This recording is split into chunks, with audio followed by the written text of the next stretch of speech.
नमस्कार. आज आपल्याकडे एका मीटिंगच्या काही म्हणजे एकदम प्रभावी नोट्स आल्या आहेत. हो. आपण टीम बिल्डिंग, संघभावना यावर खूप बोलतो, पण हा.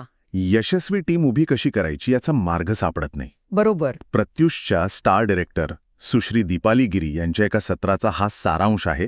आणि हा सारांश म्हणजे जणू काही या समस्येवरचा एक व्यावहारिक नकाशाच आहे. खरंय, या नोट्सची मांडणी पाहूनच लक्षात येतं की हे फक्त एक काय म्हणतात त्याला औपचारिक प्रशिक्षण सत्र नव्हतं. नाही, अजिबात नाही. यात एक प्रकारची ऊर्जा आहे, एक स्पष्ट दिशा दिसते.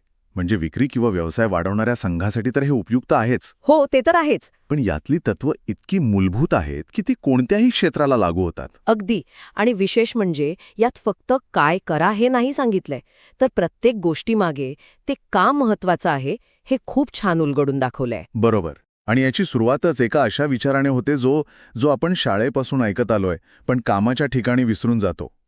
यातलं पहिलं वाक्य आहे, एकट्याने नाही, टीमसोबत काम केल्यावरच मोठं यश मिळतं. किती सोपं वाटतं हे ऐकायला, नाही का? सोपं वाटतं, पण तितकंच शक्तिशाली आहे. कारण हा विचार आपल्या मूलभूत मानवी स्वभावाला आव्हान देतो. म्हणजे बघा, आपल्याला वैयक्तिकरित्या चमकण्याची, स्वतःला सिद्ध करण्याची सवय असते. पण या नोट्समधला गाभा सांगतो की वैयक्तिक बुद्धिमत्ता किंवा ताकद एका मर्यादेपर्यंतच उपयोगी पडते. बरोबर. आणि हेच पटवून देण्यासाठी दीपाली मॅडमनी ते जुनं पण अत्यंत प्रभावी उदाहरण दिलंय. कोणतं? एक काडी सहज तुटते, पण काड्यांचा जोडगा कधीही तुटत नाही. हो.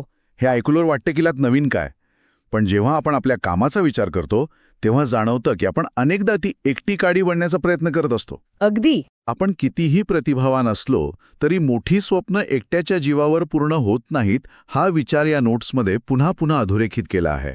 आणि या उदाहरणामागे जे शास्त्रीय तत्व आहे त्याला सिनर्जी म्हणतात. सिनर्जी. हो. पण गंमत अशी आहे की सिनर्जी फक्त सकारात्मक नसते, ती नकारात्मकही असू शकते. अच्छा, हे इंटरेस्टिंग आहे. म्हणजे जिथे योग्य माणसे एकत्र येतात तिथे 1 आणि 1 मिळून 11 होतात. पण जर चुकीची माणसं चुकीच्या दृष्टिकोनासोबत एकत्र आली तर 1 आणि 1 मिळून 0 होतात. अगदी. संघात अंतर्गत राजकारण असेल, अविश्वास असेल, तर ते एकमेकांना खाली खेचतात. त्यामुळे योग्य माणसं एकत्र आणणं हे फक्त फायद्याचं नाही, तर संभाव्य नुकसान टाळण्यासाठीही महत्वाचं आहे. हा खूपच महत्वाचा मुद्दा आहे. कारण अनेकदा टीम तर बनते पण ती अपेक्षित परिणाम देत नाही. हो. याचा कारण कदाचित ही नकारात्मक सिनर्जी असू शकते. मग प्रश्न असा येतो की ही सकारात्मक ऊर्जा, हा एकत्रित परिणाम साधायचा कसा? आणि इथेच या नोट्सचा पुढचा भाग येतो, जो टीम ॲक्टिव्हिटी आणि नेतृत्व यांच्या भूमिकेबद्दल बोलतो. सकारात्मक सिनर्जी आपोआप तयार होत नाही, ती जाणीवपूर्वक घडवावी लागते. हो, यात म्हटलंय की टीम ॲक्टिव्हिटी म्हणजे फक्त कामाचं वाटप करणं नाही. ते तर व्यवस्थापनाचा एक भाग झालं. खऱ्या टीम ॲक्टिव्हिटीचा उद्देश त्या पलीकडचा आहे. तो म्हणजे टीममधील प्रत्येक सदस्याला प्रेरित करणं. बरोबर. त्यांना योग्य प्रशिक्षण देणं आणि त्यांना वाढायला एक व्यासपीठ देणं. हो. आणि यातून त्यांचा आत्मविश्वास वाढतो, संवाद सुधारतो आणि नेतृत्वगुण विकसित होतात. तुम्ही संवादाचा उल्लेख केला, तो खूप महत्वाचा आहे. या ॲक्टिव्हिटीजमुळे संघात एक भावनिक आणि सामाजिक बंधन तयार होतं. हो. व्यावसायिक संबंधांच्या पलीकडे जाऊन एक विश्वास निर्माण होतो. आणि जेव्हा संघात असा विश्वास असतो तेव्हा संवाद अधिक मोकळा होतो. लोक घाबरत नाहीत बोलायला. अगदी. सदस्य नवीन कल्पना मांडायला किंवा अगदी जोखीम घ्यायला घाबरत नाहीत, कारण त्यांना माहीत असतं की जरी आपण अयशस्वी झालो तरी आपला संघ आपल्याला सांभाळून घेईल. आणि हा विश्वास निर्माण करण्याची जबाबदारी अर्थातच लीडरची असते. मग या नोट्सनुसार एक चांगला लीडर कसा असावा? इथे खूप आकर्षक वाक्य आहे. खरा लीडर तोच जो स्वतः पुढे जाऊन काम करतो आणि टीमलाही सोबत घेऊन जातो. यालाच व्यवस्थापनशास्त्रात सर्व्हंट लीडरशिप म्हणतात किंवा player coach model. Player coach. हो. कल्पना करा, एका टीमचा लीडर केबिनमध्ये बसून फक्त ईमेलवर सूचना देतो आणि दिवसाच्या शेवटी हिशोब मागतो. बरोबर. आणि दुसऱ्या टीमचा लीडर जेव्हा एखादं कठीण काम येतं तेव्हा स्वतः टीमसोबत बसून काम करतो, त्यांच्या अडचणी समजून घेतो. म्हणजे तो बॉस नसतो, तो लीडर असतो. अगदी. असा नेता केवळ पदाने नाही तर आपल्या कामाने आदर मिळवतो. तो त्यांच्यातलाच एक असतो. वाह, हे उदाहरण तर अगदी डोळ्यासमोर चित्र उभं करतंय. मग असा लीडर बनण्यासाठी काही ठोस नियम आहेत का यात? म्हणजे संकल्पना तर छान आहे, पण ती प्रत्यक्षात कशी आणायची? नक्कीच. आणि म्हणूनच या नोट्समध्ये पुढे 3 गोल्डन रूल्स दिले आहेत. अच्छा, गोल्डन रूल्स. हो, हे नियम म्हणजे टीमच्या आरोग्याचे 3 आधारस्तंभ आहेत. त्यातला पहिला नियम आहे नियमित फॉलोअप, म्हणजे टीमसोबत सतत संपर्कात राहणं.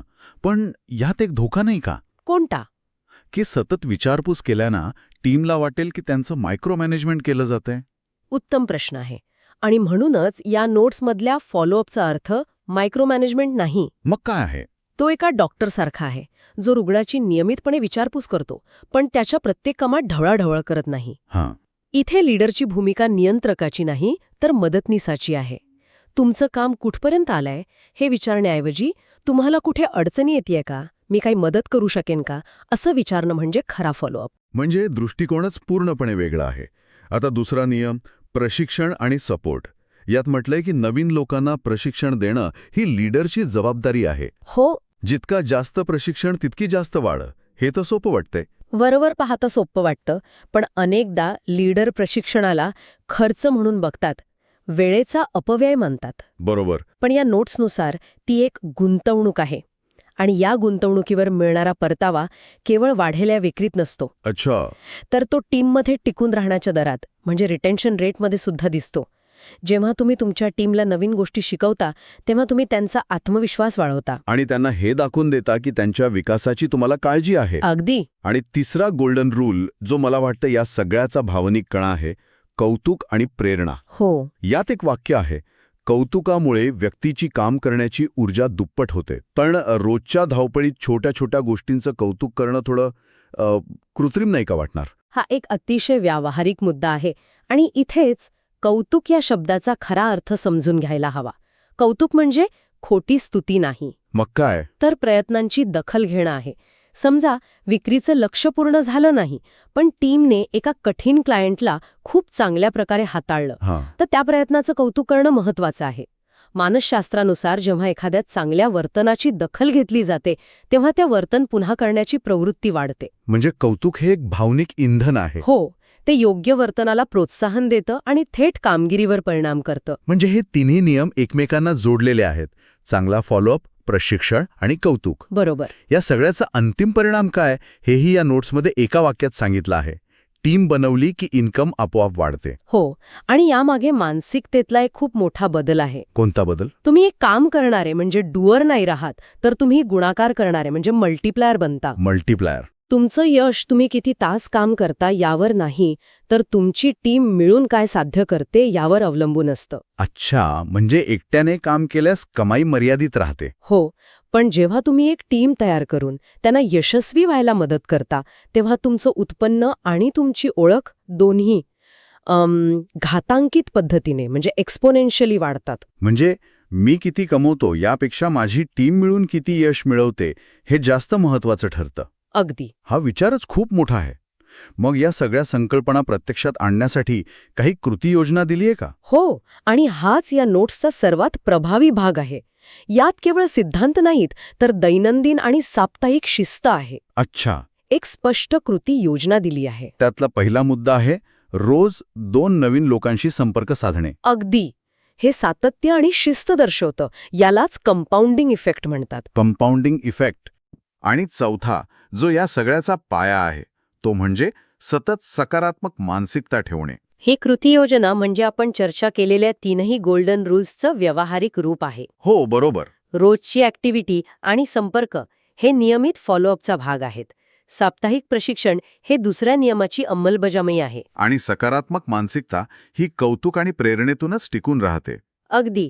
ही मानसिकता म्हणजे केवळ सगळं चांगलं होईल असं म्हणणं नाही, तर कोणत्याही आव्हानाला सामोरं जाण्यासाठी लागणारा दृढ निश्चय. तर मग या सगळ्याचा अर्थ असा काढता येईल की मोठं यश हा एकट्याचा प्रवास नाही. नाही. ते एका मजबूत टीमसोबत विश्वासाच्या पायावर आणि सातत्यपूर्ण प्रयत्नांच्या जोरावरच मिळतं. दीपाली गिरी यांनी दिलेला हा फक्त एका सत्राचा सारांश नाही, नाही. तर तो एक प्रकारे यशाचा मार्गदर्शक नकाशाच आहे.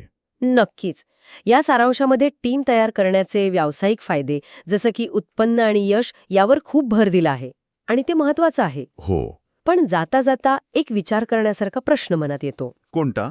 व्यावसायिक वाढीच्या पलीकडे एका लीडरची आपल्या टीम सदस्यांप्रती काय जबाबदारी असते, एक महान नेता आपल्या टीमच्या केवळ व्यावसायिकच नाही तर त्यांच्या वैयक्तिक समाधानासाठी आणि कल्याणासाठी कसं योगदान देतो, ज्यामुळे एक असं नातं तयार होतं जे केवळ व्यावसायिक ध्येयांपुरतं मर्यादित राहत नाही. यावर विचार करायला नक्कीच वाव आहे.